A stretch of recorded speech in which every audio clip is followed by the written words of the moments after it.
everybody.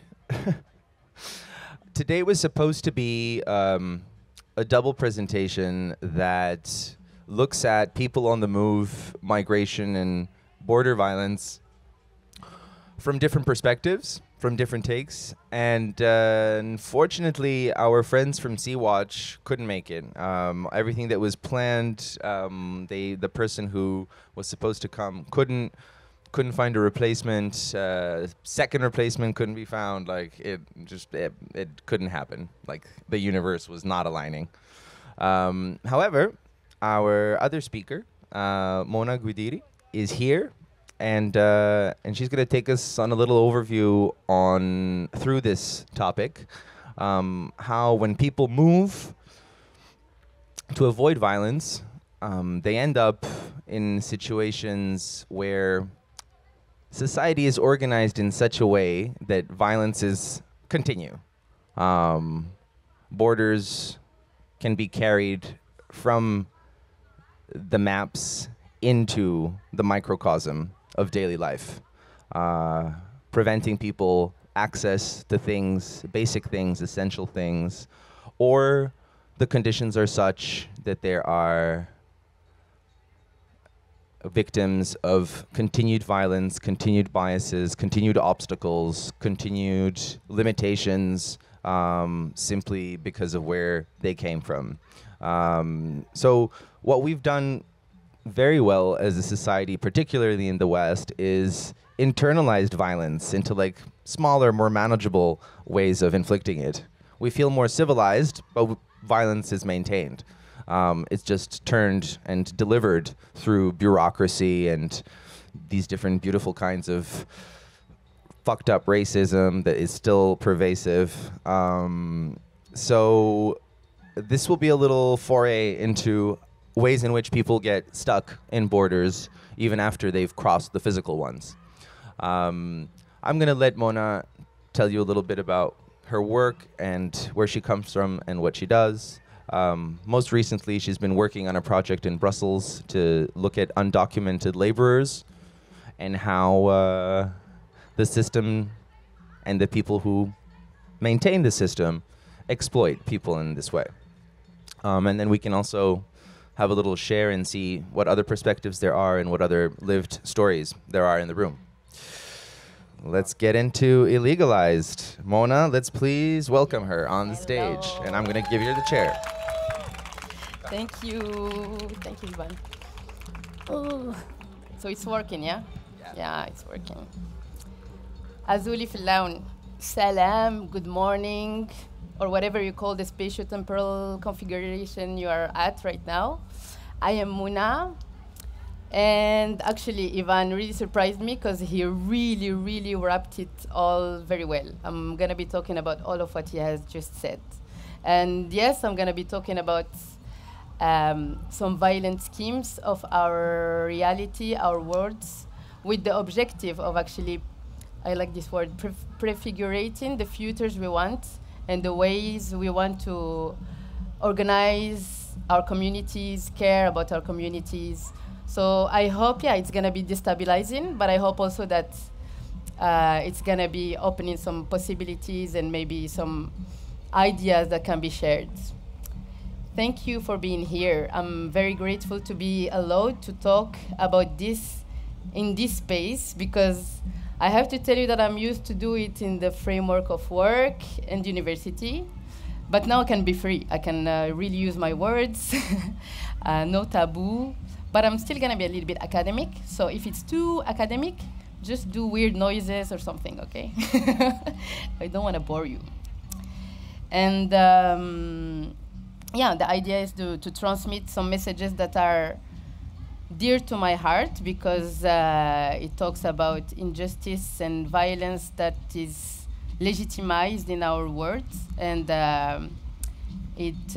for me it's really important to think about it and to face it.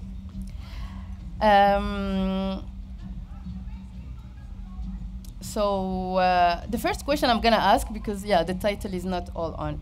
I don't know if everybody read the presentation, but maybe just reading the title, I don't know if any one of you thought I was gonna be talking about a plant. No? Come on, confess. Who came here looking for like marijuana legalization? Come on. All right, we have one volunteer. Yeah, thank you. And thinking also about the song, you know, legalization. But no, I'm not going to be talking about plants. I'm going to be talking about people and linking illegalization processes with borders.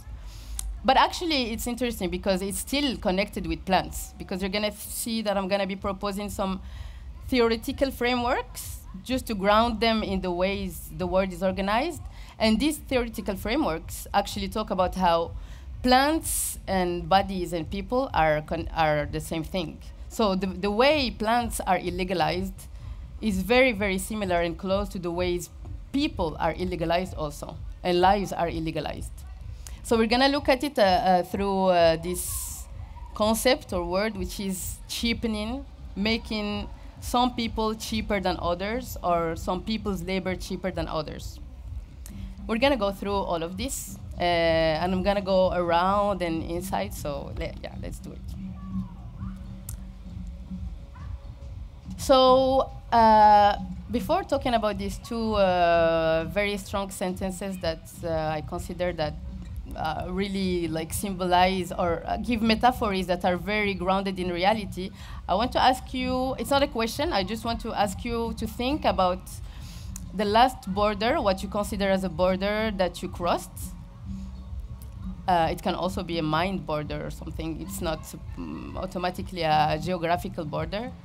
And how pleasurable or not it was, just so that you think what a border can mean for you. I'm gonna leave some time. Because the thing is, as Ivan said at the beginning, borders, when we think about them, of course we think automatically about the lines that organize the world, that organize actually the nation states. But borders go much beyond that line. As Ivan was saying, some people carry the borders on them, as Krishker said. And some people actually, the borders of some people, the bodies, sorry, of some people are manifesting as borders, because their daily lives remind them that they're every day crossing those borders.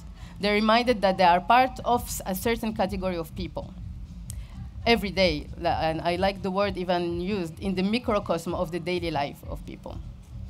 So borders actually and their manifestations go beyond the line and beyond the time you cross that border. So this Ashin Bembe is a great author from Cameroon, and he talks a lot about processes of racialization in this world, about the borders, and he's very metaphorical also, so his writings are very powerful. And he talked about how borders are actually separating two, if we simplify it, two big groups of humanity. A humanity that's called mobile, which means that it's a cool way of moving around. You're being mobile, which is something normal in this world. We're all migrants, right? And another humanity that's considered as vagabonds, as non-allowed wanderers. And yeah, I would like you also to think about it and to see if you think the system puts you in the category of the mobile humanity that's going around, or is it putting you in the other category of people who have to prove they deserve to move before moving. So this is also linked to the way the world is organized nowadays in multiple fractions of people and of societies. And again, as Ivan said, he was really good at presenting at the beginning. We didn't even do it together. But as he said, a lot of these ways of categorizing people is justified with what are called apolitical concepts. That's not political, more like managerial keywords. It's risk evaluation, it's management of movement, management of migration. So we're managing it, to make the world better or better organized.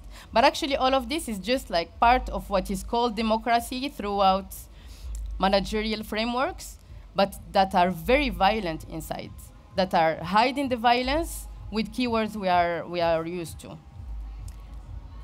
And this is very important to remember it, and to remember how evaluation of risk is used to actually say that these people are a little bit suspicious, you know. So we're gonna evaluate the risk a little bit deeper before letting them in. And remember it. We're gonna talk about something that's linked to it afterwards. So now I'm gonna go a little bit more globally, because I'm gonna propose to you what I was saying as a theoretical framework, because I'm gonna be talking a lot about capitalism as a political and economic system and way of organizing the world and actually life. And I was very inspired by one book that's called The History of the World in 7 Cheap Things. And it's perfectly summarized here. Cheap lives turned into cheap work, dependent on cheap care and cheap food in home communities, requiring cheap fuel to collect and process cheap nature to produce cheap money.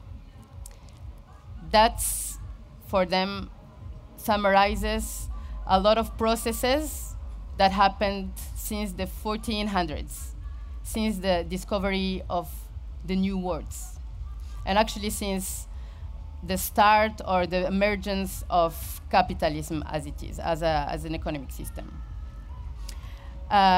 This book is really interesting because it's a very intense journey since the 1400s through these different items and elements, linking them together, but also linking the times, the different periods together, so that we understand that what's happening today is a continuum of what started then and still going in different ways and forms. And we're still talking about borders, but this is like the big framework I'm proposing to try to think about how borders play in capitalism, what role they play, what they allow, and what they make easier.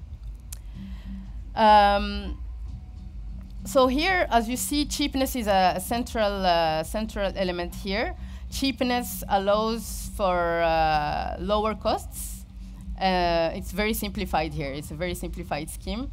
But cheapening things and lives make the costs go lower. So it's always about finding ways of going through this cheapening process, and different ways through organizational processes, through communication processes, through new ways of categorizing people, etc. And what's interesting about them also, and it's something that's going to be directly linked to this edition of Boom, is that they complexify a little bit the concept of Anthropocene, and they talk actually about the Capitalocene, saying that, of course, it's important to talk about the Anthropocene as an era where it's focused on the individuals, we as human beings, how we impacted our planet, how we impacted the space-time we're living through now. But it's very important to remember that beyond the individual behavior, there is a structural organization, a bigger, more global thing that is also orienting behaviors, orienting ways of doing. And it's very important to think about them both and not just focus on the individual part of it. Of course, and it goes both ways, because as individuals, we're not going to be just talking about that monster capitalism there. We're contributing to it. So as individuals, we are part of it, but it's also a bigger thing. And here, because we're going to be talking about cheapness and cheapening a lot, I'm also going to ask you a question, just so that you link it to your experiences. And the question is, have you ever felt cheapened through one framework or another? Or have you actually, do you think you have contributed to cheapening something or someone? Just think about it and voila.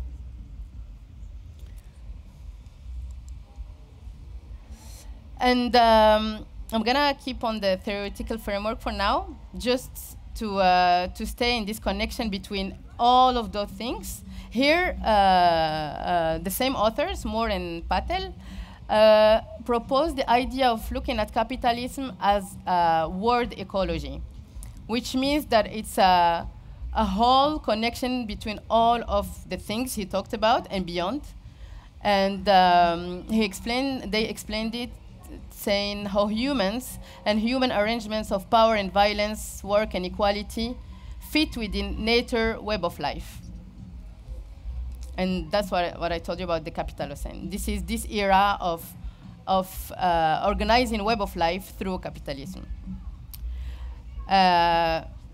And it's very important also that there was one idea that was very interesting in their book is also about when you think about it this way, when you think about capitalism as a word ecology, it also challenges the way we think about change, the change that we want and the change that we are able to do. Because if we look at the history and the history of different crises of capitalism, each time changes that were put in were actually small fixes that made those systems even stronger and more dominant and made it a little bit more difficult to think about alternatives.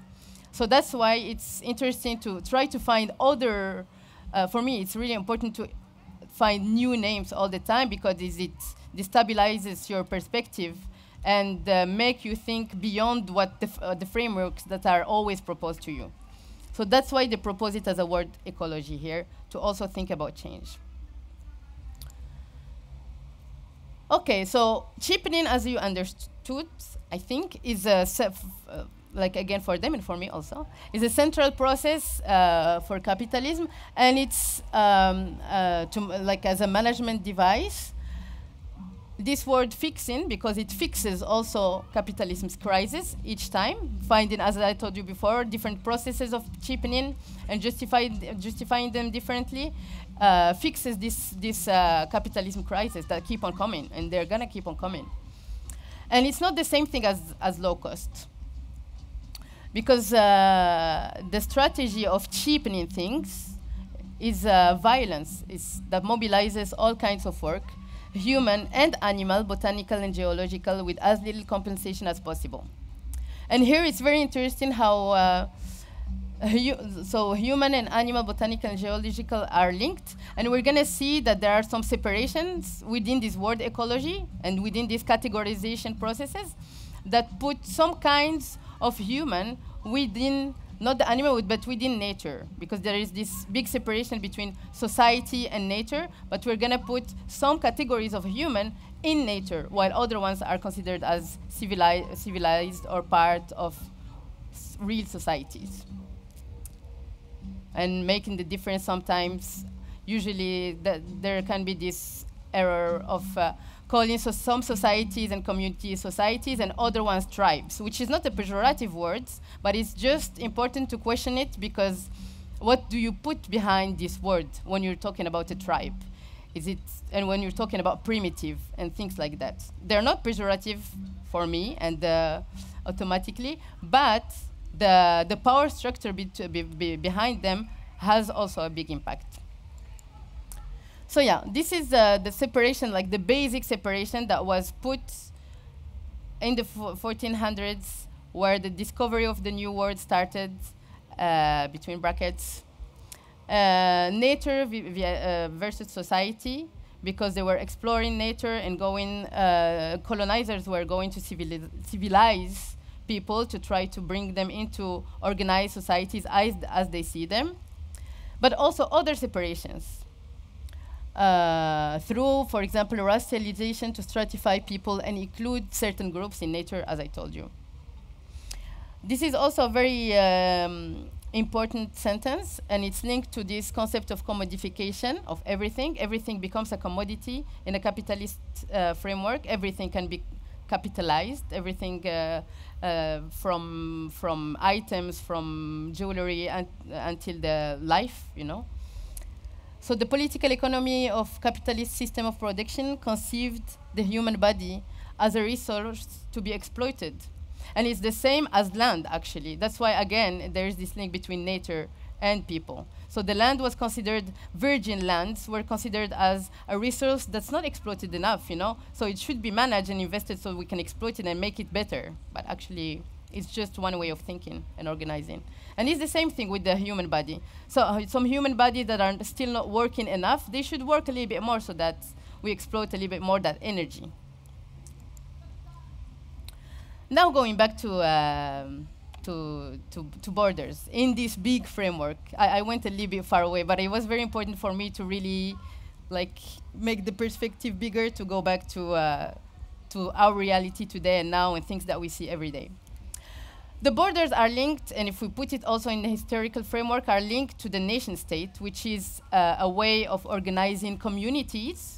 But it's not the only way, and I'm sure, especially you as people who are interested, who are here at Boomland, who are interested, I guess, in alternative ways of living, there are other ways of organizing groups of people. But the nation state was actually emerged at the same time as colonial movements and the colonial expansion, and was kind of globalized throughout the world. Now it appears as maybe the only way we can organize our communities. But actually, there are plenty of other ones. And the nation state needs borders to delimitate, because the nation state is about unifying groups of people and also excluding other groups of people. So here again, a little quote. International border regimes are a principal technology of the global economy, critical to the expanding securitization of the nation state and capital interests of elites. These two are very important, and which is, I was going to say crazy, it is crazy. I still have some automatic things that make me avoid some words that come naturally, but I'm at Boom, so I can say whatever. So it's crazy because today, actually, these words of securitization, protecting the territory, are, we're going to see it afterwards with real illustrations. They're really used in a very chill way and to justify some very violent things happening. And I'm going to talk about it afterwards, but it's just to see how from being a little bit violent as words, they became practices that are accepted. And as I told you, this is a model that has been universalized through the colonial movements, through post-colonial also emergence of countries and nation states, but also through globalization. And here, yeah, this is interesting too, because I'm going to be also talking a lot about neoliberalism, and which is a kind of a phase of capitalism that we're still kind of experiencing right now, and which is the liberal part of it would make us think that the state would have less power, but actually it just have a different power, because capital still needs the state, and it's still gonna need it to justify a lot of things. Now, going back to that questioning at the beginning of saying that borders are not actually lines, they go beyond, there is another here, another questioning of the border within this framework of nation states, is that borders don't block. Actually, it's a reductionist way of looking at borders, because that's the sneaky part of them. Borders are porous, and their porosity is used so that movements of people are not blocked but regulated. Of course, depending on interests and phases, but it's about regulation, it's not about blocking. So as you see, yeah, it's about the regulation of the timing and speed of joining the labor market rather than exclusion. So people are not excluded, but the way they're going to be moving inside or outside of a country is going to be blocked a little bit, freed a little bit, so that we manage to balance the labor market, for example. This is, again, you know, this is a perspective that I'm proposing.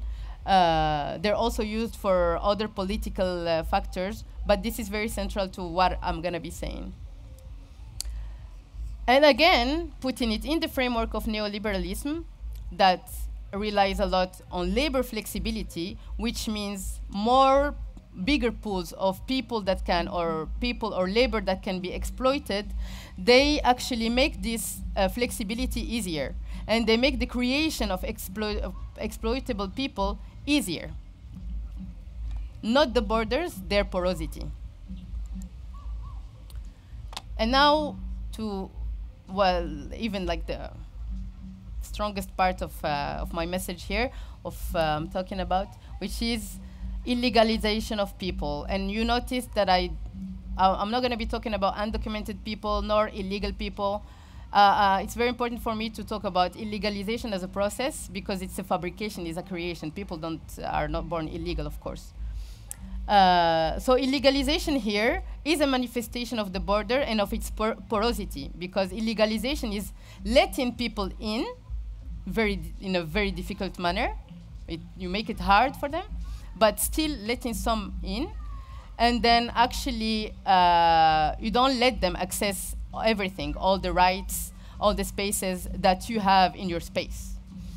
So this is in very small, there are a lot of dimensions. This is one dimension of illegalization as a process. It is a way of governing bodies, of again saying, this body is allowed, this body is not allowed here in this space, or is not allowed now. You have to wait a little bit.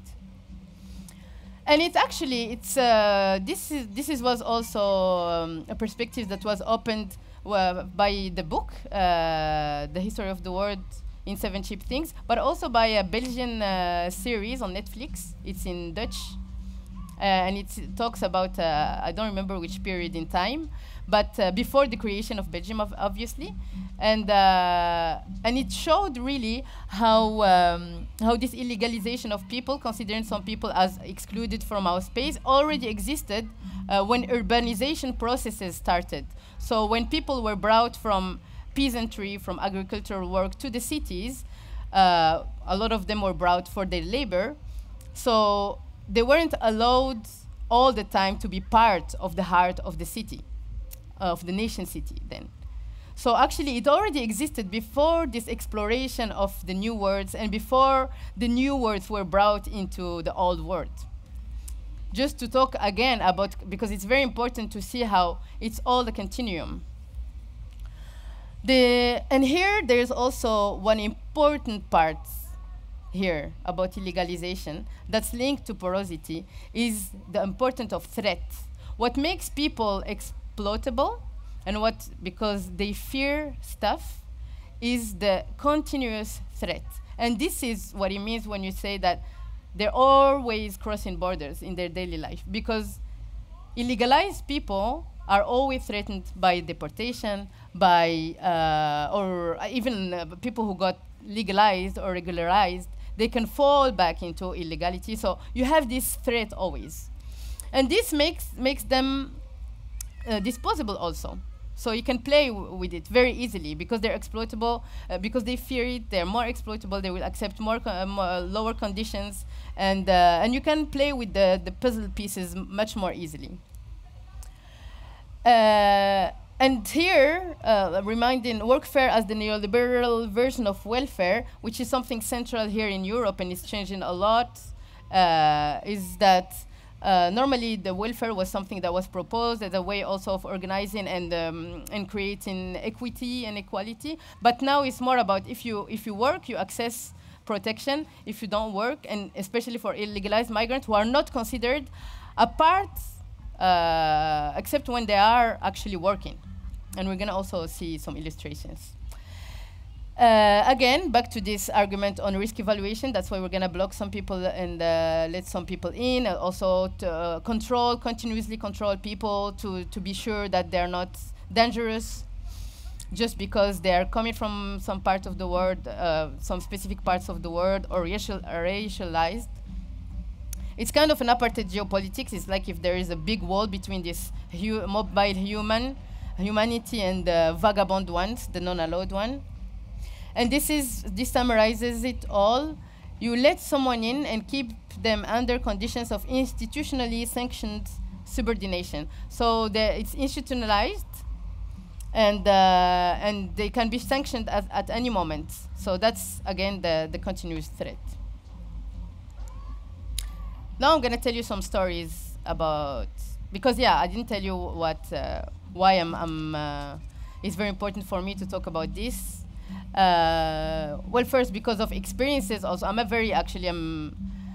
I consider myself to be very privileged because I had the possibility to access a lot of experiences, to travel actually a lot.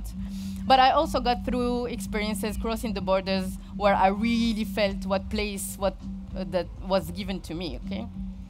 So I'm doing this because also I've because of the experiences, but also because of the extreme injustice in considering in separating people, and consider that some people are just illegal. For me, it's something that really just makes me very angry, and I'm trying to transform it into love to do some action. And so I've been working in the domain of migration generally. I worked with the migrants in Morocco. The majority were undocumented. And also this is a very good example on this universalization of the nation state and of the workings of the borders in the nation states, between brackets. In Morocco, the importance of this residency permit wasn't so important before. Now, because of the way Europe tries to control its borders and externalizes the control of the borders to neighboring countries, now made this carte de séjour, as we call it, or residency permit in Morocco, very important. Before, a lot of Senegalese people were coming and going back, and that was okay. Now things happen.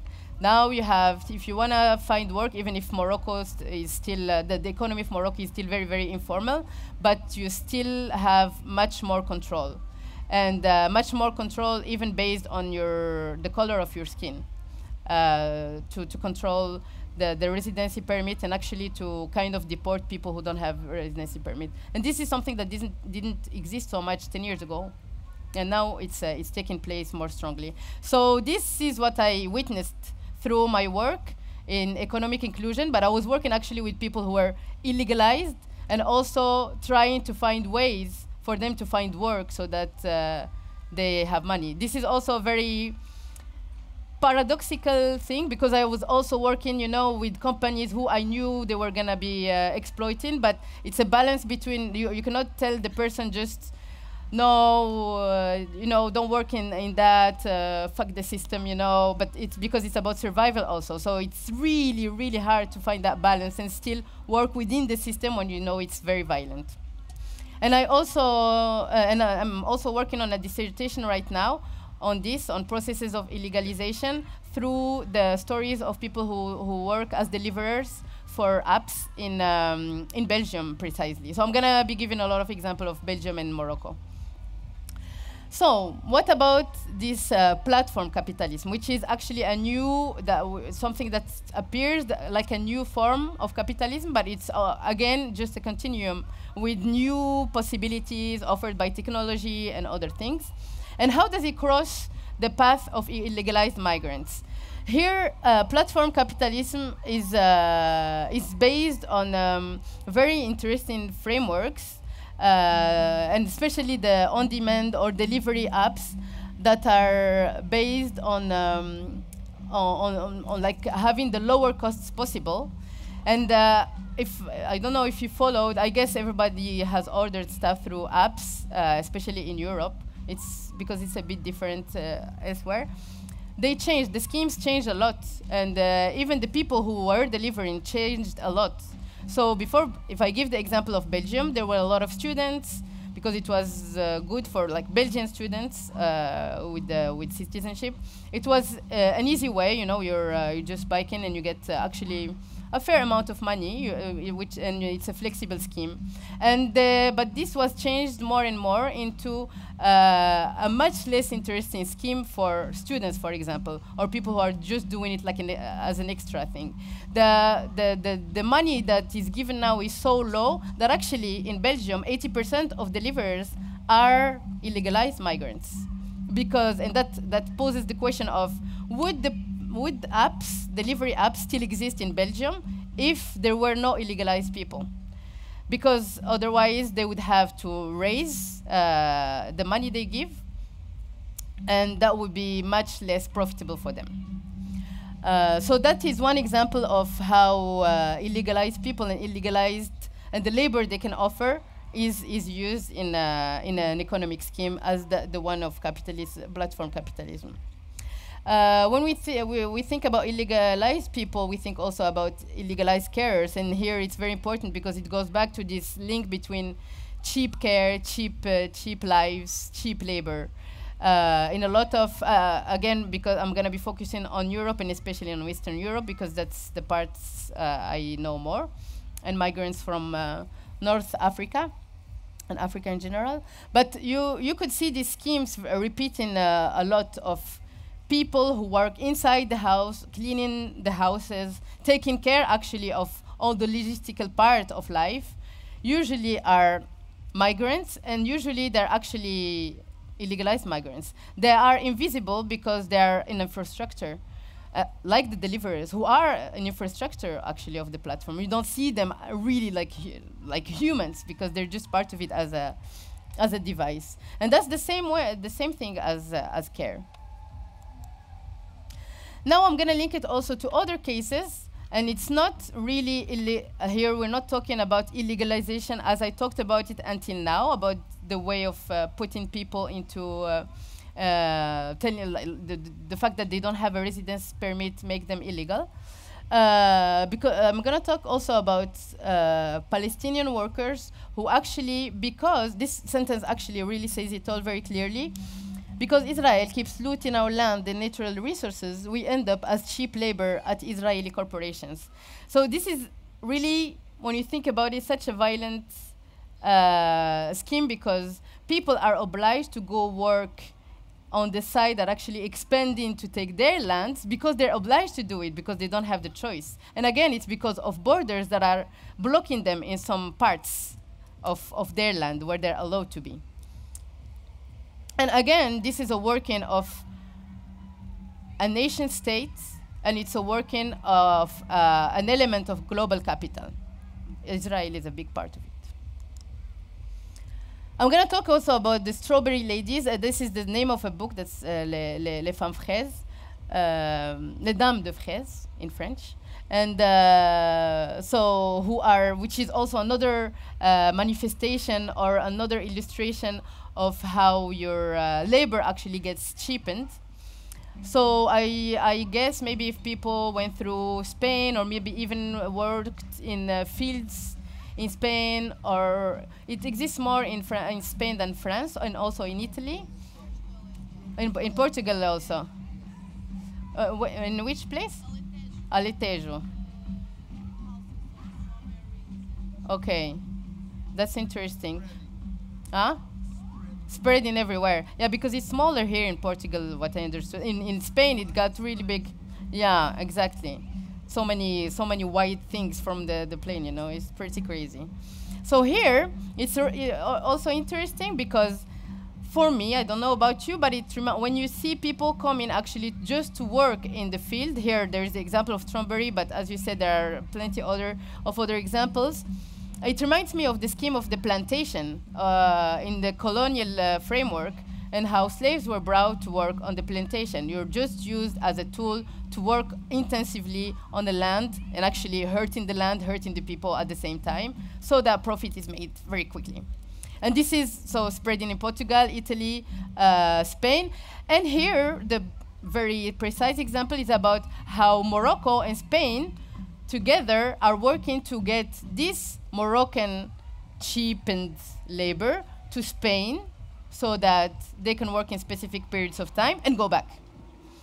And it's crazy because here also it reminds how, even if I'm going to be talking about how the bad boys here are Europeans, actually there was a sentence before that talked about the capitalist elite. Actually, this whole the people also of other places, what we can call the global south, are also part of it. And without this collusion, it couldn't work. So for example, here, the government of Morocco, Moroccan government is putting it as something that is very interesting for these women because they can, and we're gonna see that actually it's interesting for them, we're gonna see why. But they're putting it as something which is really nice, emancipating, and a very nice work scheme, and allows them to go outside actually, but it's very strictly controlled. So they just can go for the 6 months where the picking is happening, and maybe a little bit like with margins to do some other work. They really, it's the specific agency of Morocco that's working on it. And of course, if you overstay, you are illegalized straight away. And the sneaky part also is that they choose, the criteria they use very bluntly is that they select women who are either divorced or whose husband died and have kids, so that they know that they come back. It's crazy, because the criteria is really just put there openly. And of course, they're gonna justify it with something that looks like solidarity, you know. But actually, it's just a control device again.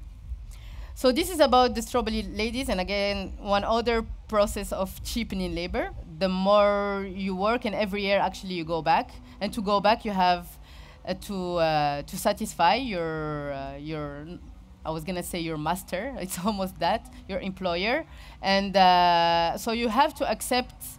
Not only accepting to do work for less than what you were promised, but also there is a lot of sexual violence, for example, in these schemes of greenhouses, etc. One other example is very interesting, because it's this one. Even I've been talking about how the borders go beyond the border. This one is about the border itself, what's happening there in that space of the border, and as called as the borderland. And there are these examples of they call them in Central America, especially in Mexico, maquiladoras. And these are like big plants where you can access cheap labor, because it's in Mexico, so it's different rules, different ways of giving value to people and to labor. But it's very close, so logistically it's very interesting to have it very close to the United States, for example. So these were different examples just to understand in realities what happens and how all of this manifests: illegalization, cheapening of labor, etc. And yeah, this part is interesting and links to the last part, how neoliberalism here and there, for example, in Mexico and the United States, how it works together. Because actually throughout the years, and here I'm going to also give you the example of links between Morocco and Belgium. When neoliberalism started to be more dominant, it was also parallel to delocalization, because there were much more logistical possibilities, infrastructures that allowed labor to come, but also that allows things to come more easily. So here, before I go to the other elements, I'm going to go back to this example about Morocco and Belgium and how the borders between Morocco and Belgium actually evolved. So at the beginning, just after the independence of Morocco, the first Moroccan people who arrived to Belgium, because we don't have really a colonial link, so we could say that it wouldn't be automatic, but there were contracts that were signed so that Moroccan workers can go from Morocco to Belgium because industrialization was big, labor force was needed, and cheap labor force was needed, because before there were Portuguese and Italians, but they started to ask for better conditions. So there was access to a post-colonial nation state just emerging with too many people, not enough work, and a very, how would I say, the accommodating king then and government. And that it worked both ways. There was labor that could reach reach Belgium easily, and Morocco could get rid of some people also, because it's linked to when you look at it and you look at the history, a lot of people who were sent are actually from Amazighi regions. So I'm going to explain a little bit because it's also kind of a reconciliation process. Amazighi people are the first inhabitants of Morocco. Both of my parents are Amazighi, for example. The majority of our origins are Amazighi. We've got mixed, of course. But there are, in the cities, generally, it's more mixed. But there are still regions where you talk principally different Amazighi dialects. And one of the roughest, when I say a roughest, it means they really were rebels throughout the colonial period and afterwards, because they wanted something different after the colonial period, is the Rif region. And actually, then the Moroccan government and the Moroccan king sent a lot of people from the Rif region to Belgium so that they can contribute and become labor for Belgium. And again, and this shows again the link between the elites of the global South countries and the global North countries. And after this first part of migration of Moroccans to Belgium, in the 70s, it was very easy for people to go. It was allowed for people to get their families in. It was easier anyway, more practical, also producing new labor hands. And but then there was delocalization, as I told you, the possibilities of delocalization. So we started to be like, okay, we actually can keep them there and keep the cheap labor there and still get its results. So then, parallelly to this, borders started to be more stricter. We started to talk more about illegal migrants, clandestinos, people who are crossing the borders illegally, which was something that didn't exist before. And laws started popping in different countries of Europe. In Belgium, it was at the 80s that kind of gave a legal framework to this illegalization. And after this, so it started to be more and more strict. And at the same time, this like neoliberalism works this way also, because some big cities where things and work is delocalized became also big poles. Well, a lot of names are given to. I don't remember that name. We give, for example, to Tangier in Morocco, because there's a big industry that is organized there of services and industry in itself. And what happens is that these cities in the global south, again, where work is delocalized, are also going through kind of the ghettoization. So people actually who come to work in these big cities are also used there in their own country as kind of foreigners, put outside of the city. We just need your labor here, but we don't allow you to actually get into the clean part of the city. And why am I talking about this? It can look a little bit incoherent. I'm usually not very incoherent, but really there's a lot of dots connecting. I hope it reaches. Because this actually is linked back to how the creation of these very poor conditions of living in the global south push people, and Ivan was talking about the violence that pushes people to go. We talk a lot about refugees and the violence of war, but there are a lot of different kinds of violence. And we usually in laws, conventions, etc., when we talk about refugees, we think about wars, as I just said it, but we talk about economic migrants, as if socio-economic violence is not a violence, actually. So, and they're not considered as allowed people. It's more difficult for people who are considered as economic migrant to actually be legal in the country they're going to. And so here from this, I'm talking about this ghettoization because there's something very interesting, crazy, violent, but also kind of inspiring that's happening in Morocco, which is, I called it risk culture. It's linking back to evaluation of risk that I was telling you. Risk is used in the Moroccan dialect. Risk, we say risk, and we say risky. I will risk, which means I'm gonna cross the border illegally. So now it's becoming a big culture, and it's even bigger in these ghettos that now are appearing around the big cities that are part of the global capital. I can, for example, mention Casablanca and Tangier, especially that recently I've worked there in high schools and primary schools. And I really saw how there were, at the same time, it was rich because there were many people coming from different cities and even different African countries that are like a very big concentrated diversity.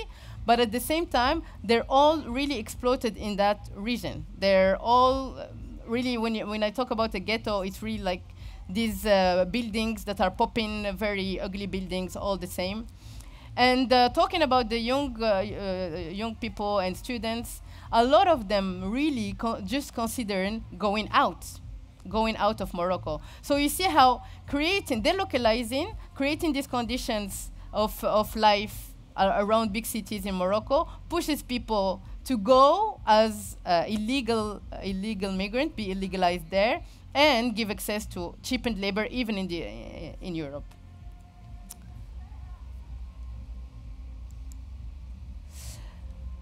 And as I told you, it is a violent process, but it's very important for me to keep it also as I told you, inspiring, because it's kind of, we can call them also acts of resistance. When we talk about people crossing the borders illegally, they're actually challenging the system, the border system, something that we don't do usually. They're actually challenging it, risking their lives, risking their lives to challenge and cross the border and just say fuck, you know.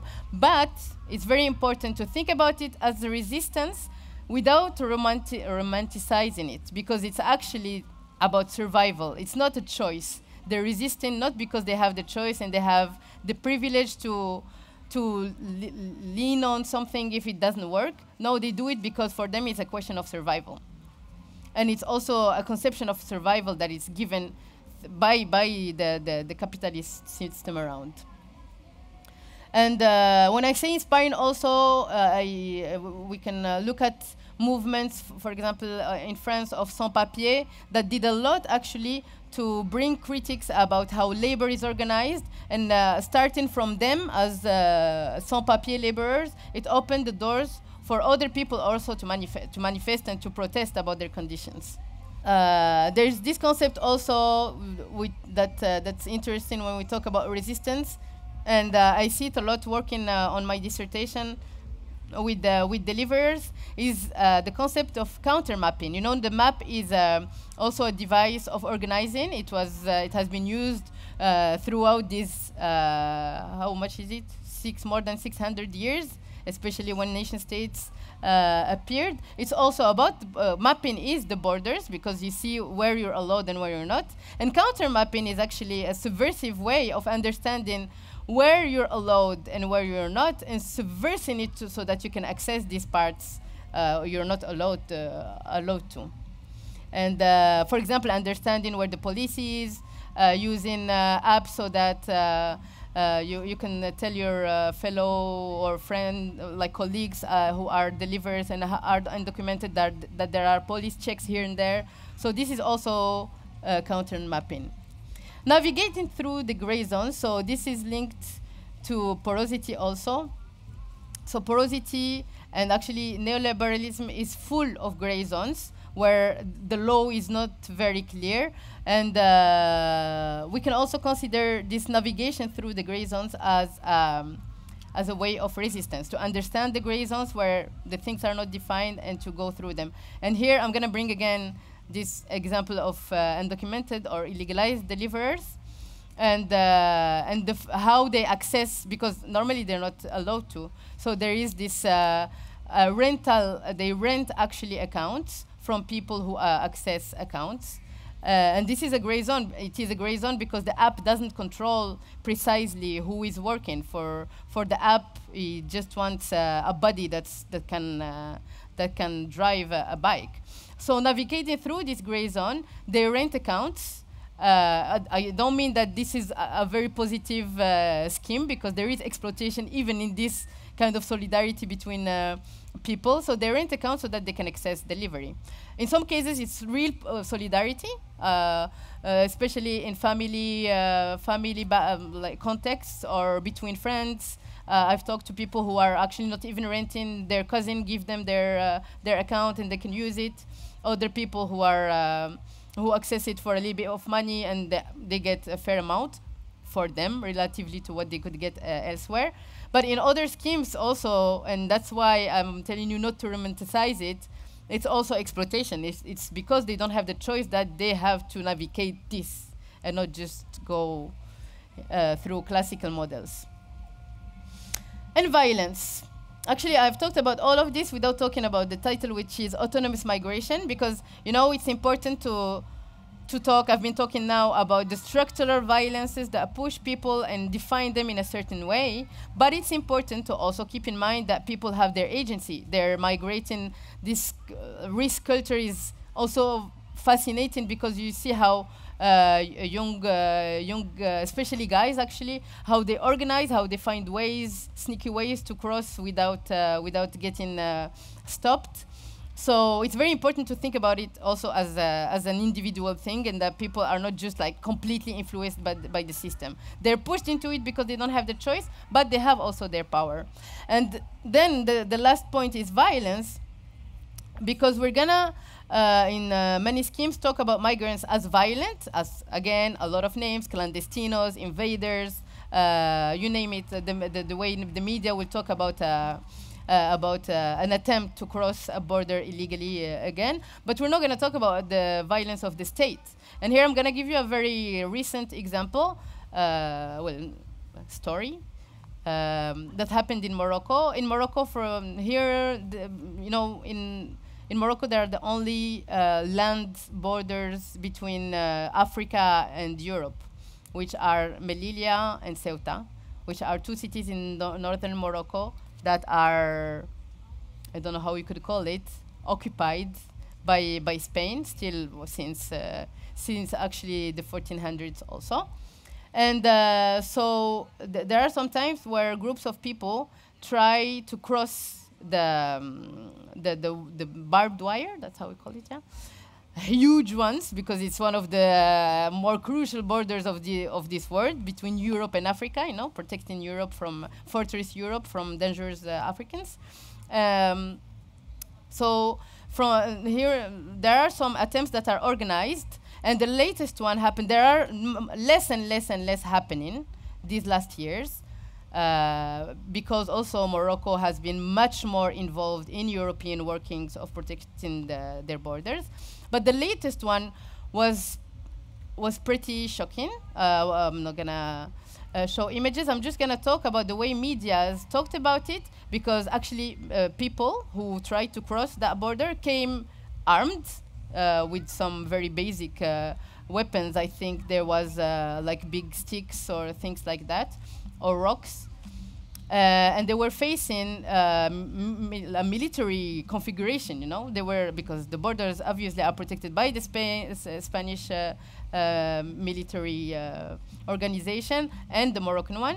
And the Moroccan one did huge work. That's how it was called by the Spanish president. He really literally said that he applauds Morocco for the work it does for the protection of la souveraineté nationale, the national sovereignty of Spain, which is completely paradoxical, because it's a land in Morocco, so Morocco is literally protecting the land that's occupied in it. So yeah, it's and everything is just flowing that way. And the thing is that there was a lot of state violence. People died, but the media were just focusing on how the fact that people were armed, some military people got hurt, etc. So here again, we're going to talk about the violence of the migrants without talking about the violence of the state. I think I'm getting closer to this part, which is really important too. At the beginning, and when I was talking with Chiara and Ivan also, I told them, I'm gonna be proposing a critical analysis of the system of this world. I'm not sure I'm gonna be able to propose things, but these are like some actually lines. As I told you, to transform this, for me personally, is to do this. For you also, I hope, if you feel that anger, to transform it into love and action. And these are some possibilities. The first one is actually be curious and have conversation with people. And this actually, I had the conversation with Rita, and she told me that for the speech, the opening speech here at Boom, they talked about how we should question this beautiful sentence of "we are one," and who are we putting in "we are one." And this is directly linked to this, because we need also to dismantle our way of putting the borders also, or of making people go through borders again and again without actually feeling it or being aware of it. And it goes through conversations and being curious and questioning. When I go back to this sentence of "we are one," because sometimes we would think, but that yeah, we are one as humans and plants and animals, and we don't think that without being aware of it, actually we are excluding some people from the people we're putting in it. So yeah, just think about it so that we can get it even more stronger and more powerful. Mobilize so that they regularize.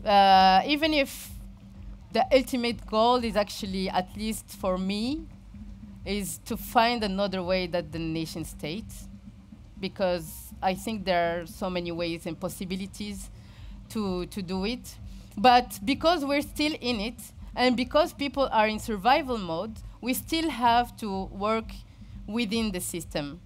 And this is one of the examples. If you can join campaigns of regularization of migrants, this is still a step. Even if it's about recognition of people by a violent state, it's still important because at least people can reach better conditions.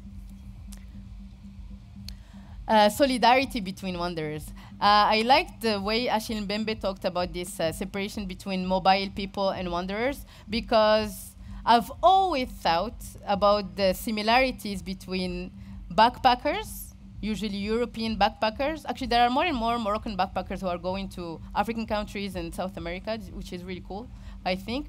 But usually, the backpacking culture started in like more like Western countries because it's easier.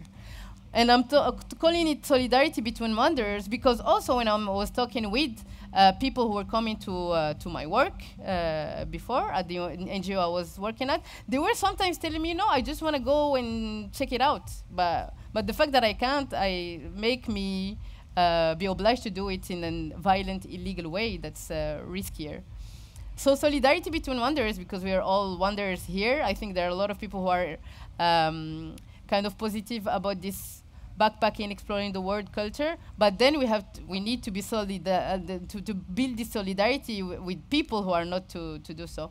This appears for concrete examples in some European cities. There is a question of shelter. There are a lot of squats, and there are a lot of squats that actually accommodating also people who don't access shelter, especially people who don't have papers and who papers or documents, who are illegalized and don't access work or sources of money very regularly. And yeah, usually we say open the borders. I used to say it also. It's not about opening the borders, I think. Throughout this talk, I think that's where it is. It's about dismantling them. It's about abolishing the institution that the border is, which is linked again to abolishing the nation state, maybe at some point. But because opening the border is something that also can be used in a extra liberal capitalistic way of doing things. Opening the border is something desired actually by that system. Sorry. But abolishing them is something else. It's actually living this way of organizing the world and organizing the people and thinking about another one, which is more including and more caring, about people. Rethink work, because it's also about the way we are organizing work and labor, the way we got used to it. And as I told you, the more capitalistic crisis happened, the more they got fixed, the more it can look more difficult to think about alternatives, or to think about them actually can be pretty nice as an experience and doable, but practicing it demands a lot of endurance, a lot of fighting. So we need to rethink it also. And how we relate, because thinking about work is actually thinking about how we relate to each other as a community. How to put back producing things into producing things so that life keeps on going on and the web of life keeps on of getting abundant and not thinking about scarce stuff. Disobey, because when there's legality without justice, I mean, we can consider that disobeying is an act of love. But in this, again, I'm going to remind the fact that you have, we should be careful here, not pushing also people who don't have the same privileges as us to disobey. Because I'm going to take the example, for example, of protests in Belgium again. Of course, illegalized migrants cannot protest easily if they don't know they are protected. Because if you are caught as a person of color, whether you are illegalized or not, you can face harder sanctions than if you are caught as what's considered as a pure Belgian or a white Belgian, for example. So we need not to push too much people to, again, to resist this system in extreme ways and to be allies more than pusher through this. Commoning is very linked to this rethinking of work, is how to make community, how to think about what are the commons and put all of these things that were commodified, labor, care, life, all of this, taking it off from commodification and putting it back to the commons, some stuff that we share all together and we are supposed to like organize with love between us in justice. And this is a sentence from Denise Ferreira da Silva, who writes essays in the linked to law generally and the sociological way of looking at law, but also poetry.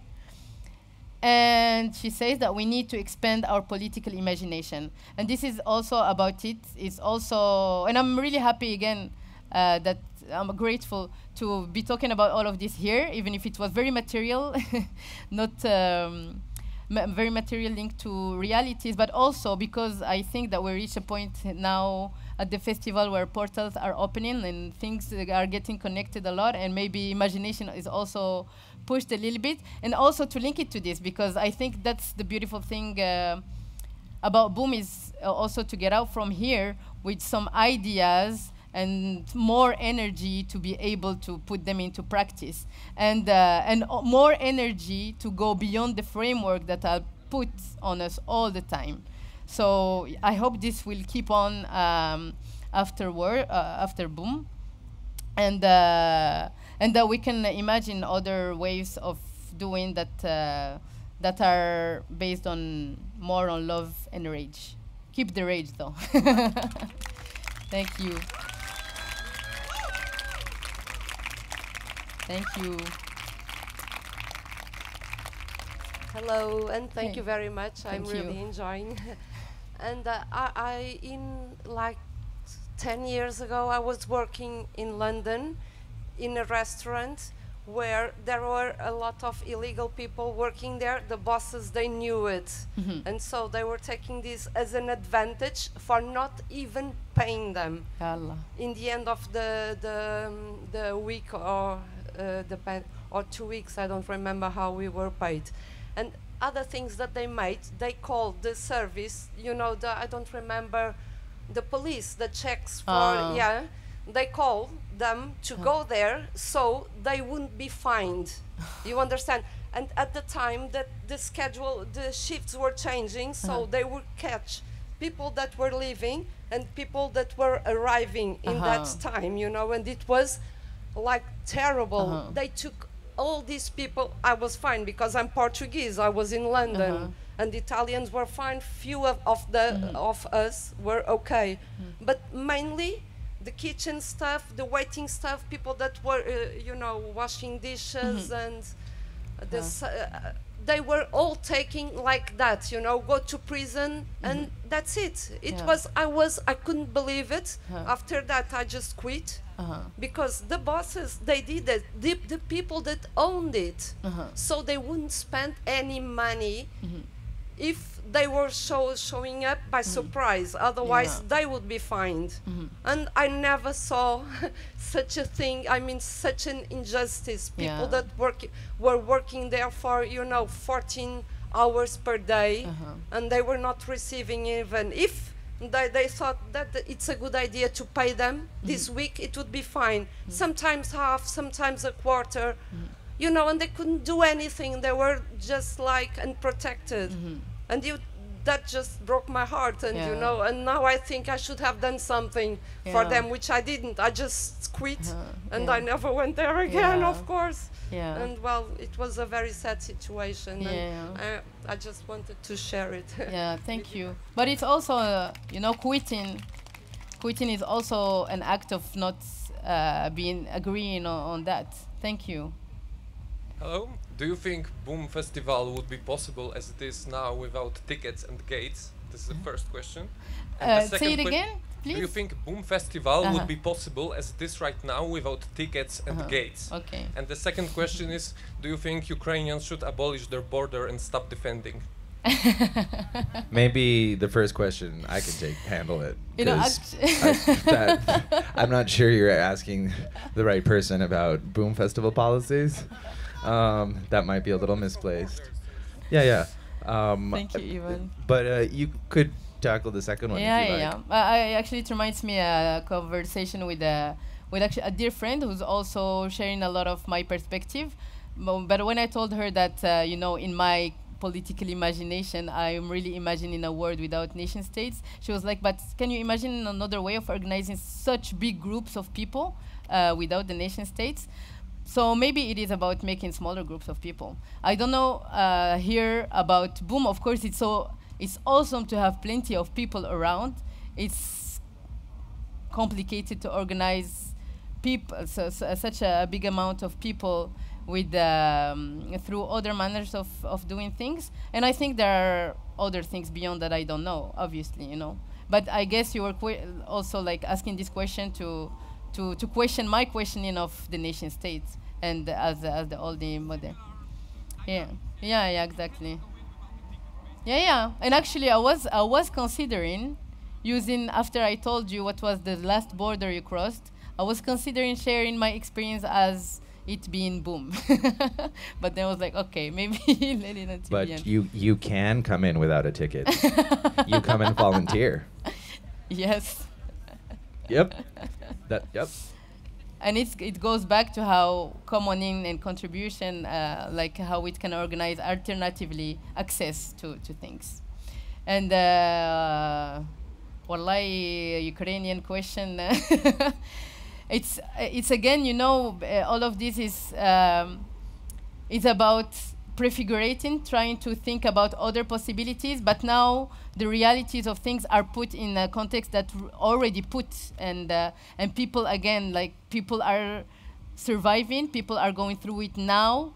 You cannot just tell them to abolish the borders and like leave and abolish the nation state of Ukraine because and just leave it to be, if that was your question, abolishing the border of Ukraine is technically just letting Russia in.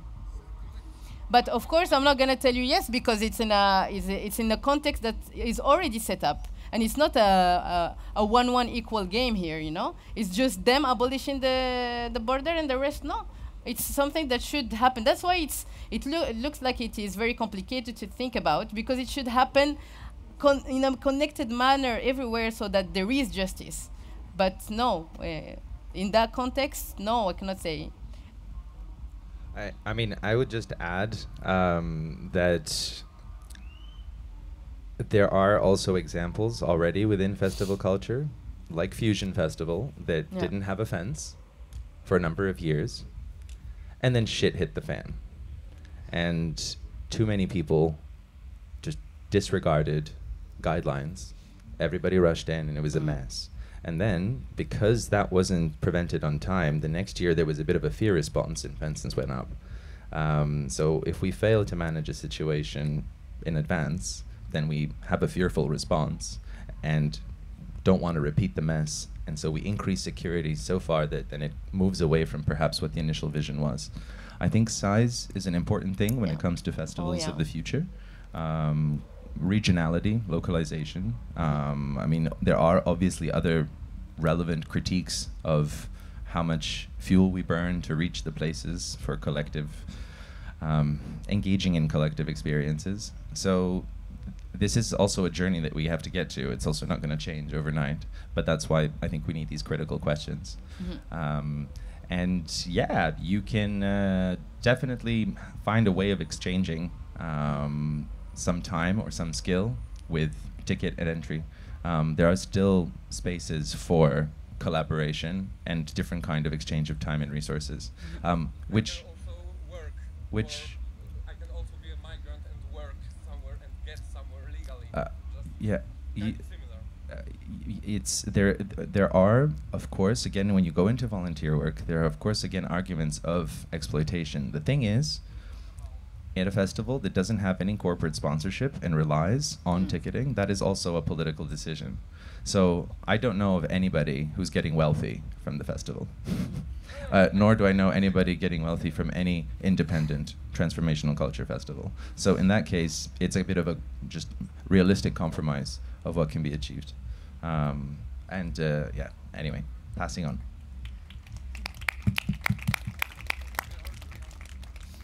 Hi. Hello. Thank you so much for your talk. Thank you.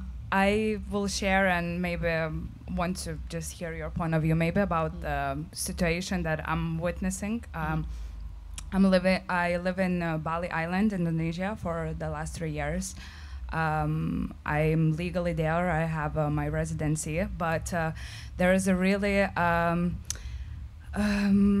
big development happening on the island, a really big exploitation happening on the island. It's changing rapidly.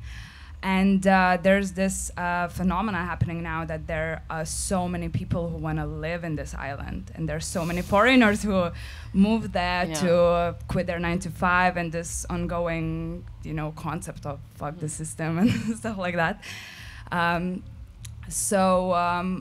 witnessing, I have a lot of Indonesian friends because it's just, I don't know, it's always like interesting to see their point of view because they're experiencing extreme lack of jobs because of foreigners working illegally there. In bars and cafes. Yeah, so it's actually the reverse situation of but what well you viewed, yeah, and it's like, of course, because of the big corruption happening in Indonesia, a lot of foreigners get away for working illegally.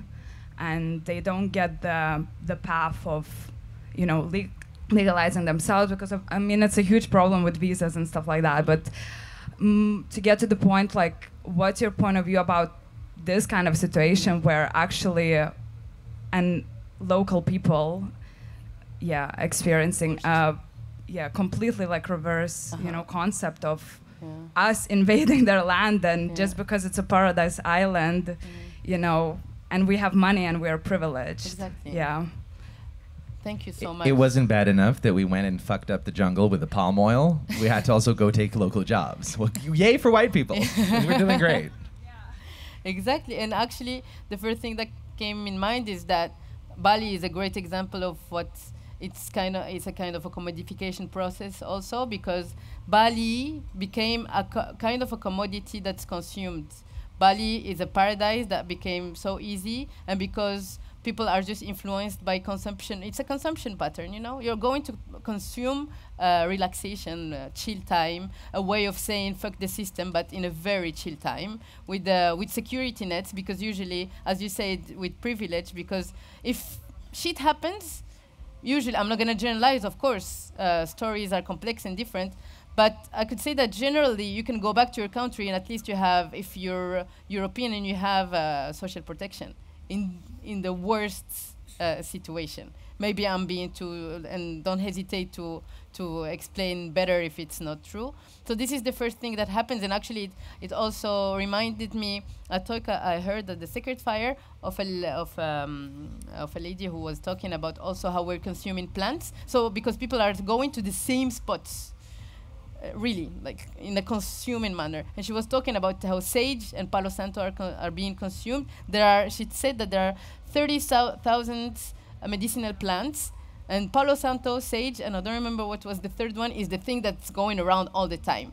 Again, it's about exploring, really exploring them. Not say that you are an explorer, a wanderer, but actually just focusing on one part of the world and following the trend. And that other thing about Europeans or white people being illegal reminded me of a game I did with in the framework of the workshops I had with the schools, because actually I didn't tell you what the objective of the workshops was, to talk about how we can fight racism, because they were mixed classes of people coming from Western Africa, Central Africa, different regions of Morocco. And there was a game where they had to play a role, and one role was,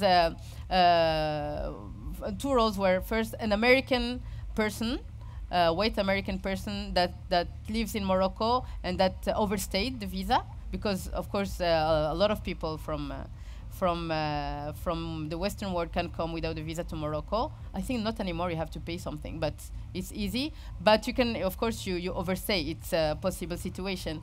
And another person who is, for example, coming from Cameroon and hasn't been regularized.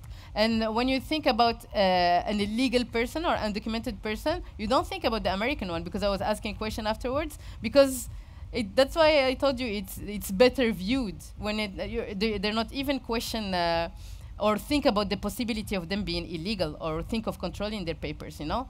So they're there, and it's cool to have white people around, you know. It gives you some things. And I'm gonna even share an experience. I went to Australia. I lived there for 6 months, and I overstayed for 3 months, and I worked illegally. But the fact that I was part of a European group, and I also, you know, people when they don't think automatically, Moroccan people know automatically I'm Moroccan, but other people could get confused and think I'm Latin American or something. So they never considered the possibility of me being actually illegal there, you know.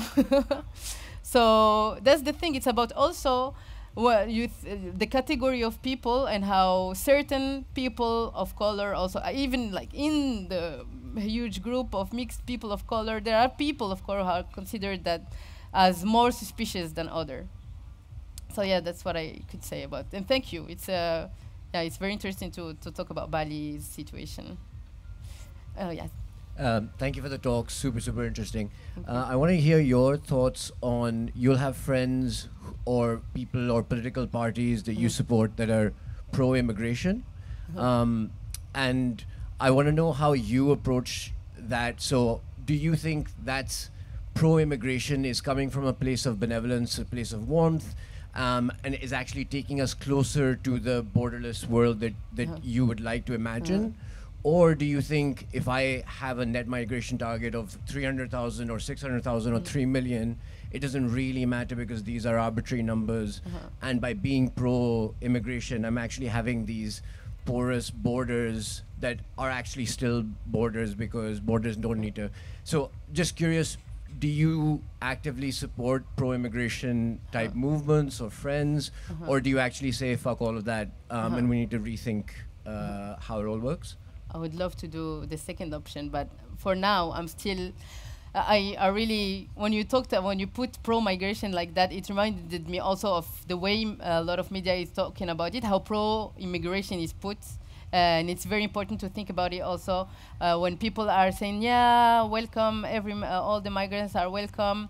And also, especially when they start valuing the usefulness of migrants, because they can be part of our community, they can work, they can do this, they can actually, they take the jobs that are not desired anymore, and it's considered as pro-migration, but it's still part of the same thing. It's this kind of neoliberal complex thing that connects, in this delocalization, but also pushing people to go. So yeah, no, actually, no, I want to go beyond that. For now, the NGO I worked with, I told you, I was actually, we were working in a context of Morocco, putting in place more specific, precise laws about how to welcome migrants, which was also excluding. But because, again, going back to the fact that people are surviving then and they don't have options, that's my perspective. You have still to go there a little bit,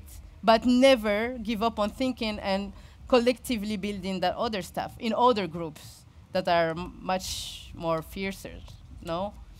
I think, of course, of anarchist groups and that are very present in squats, for example.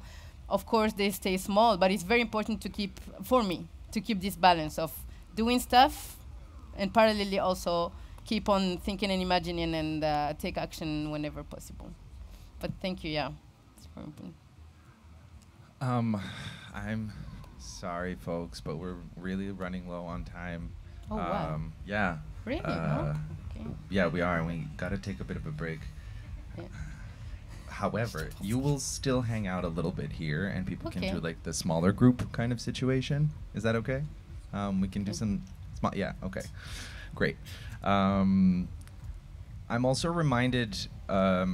There was one section in Mouna's talk about this kind of constant state of vigilance and worry and anxiety about not having papers. And just last year, a friend of mine from Kurdistan who lives in Athens, at some point, he took off his jacket because it was hot in the bar and put it somewhere and had his papers in the pocket. And you can't carry the photocopy around. It has to be the real papers. And he couldn't find it. And I mean, he just went completely pale, started shaking. Like the repercussions for just an accidental loss of this paper could mean deportation. It could mean 2 years again in limbo. It's hellish. And so the anxiety, the panic attack, like what this does to the nervous system is obscene. Like I just witnessed it firsthand, you know, how many times that might have happened in different cases. So it's like, it's the profound effects on our nervous systems for being in this state, this extended state. It's a violence, to me, akin to torture. It is a form of torture.